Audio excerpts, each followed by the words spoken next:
So when I was pregnant, one of the first things that I did was read a lot. I probably started by going into the Google search bar and typing in pregnancy books. So some of the first books that I looked at were basically handbooks, like what to expect when you're expecting. But most of these focused on the physical side of pregnancy and with familiarizing women with medical terminology. And don't get me wrong, that was very useful to me. It made me feel more secure in understanding pregnancy and labor and delivery. But it was also incredibly narrow to limit my reading to these books. Most of these books peaked with the chapter on labor and delivery, and then the sections about the postpartum period were really an afterthought. So it gave me this false impression that if I could just get through childbirth, everything else would be downhill, and nothing could have been further from the truth. I kept thinking in those first weeks of motherhood, oh my God, why did nobody tell me about this? And then I stopped and I thought, and I realized that they had tried. They had said things like, everything changes and you'll never sleep the same again. And they'd always end with a chirpy, but it's all worth it.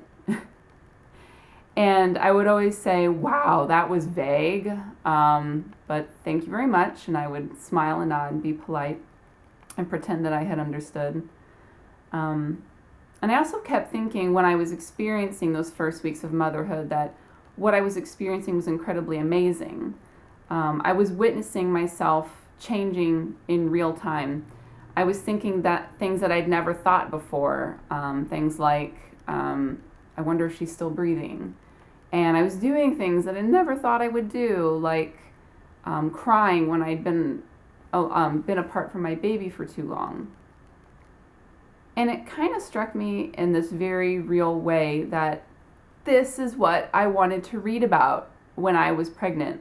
That talking about this would have helped prepare me so much more for the mental and emotional challenges of new motherhood.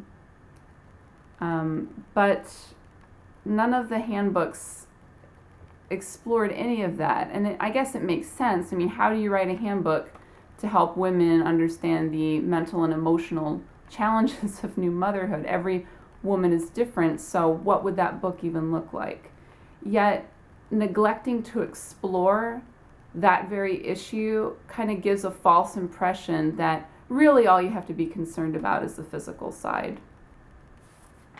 But in neglecting to explore those experiences, this part of the transformation into becoming a mother goes completely untold.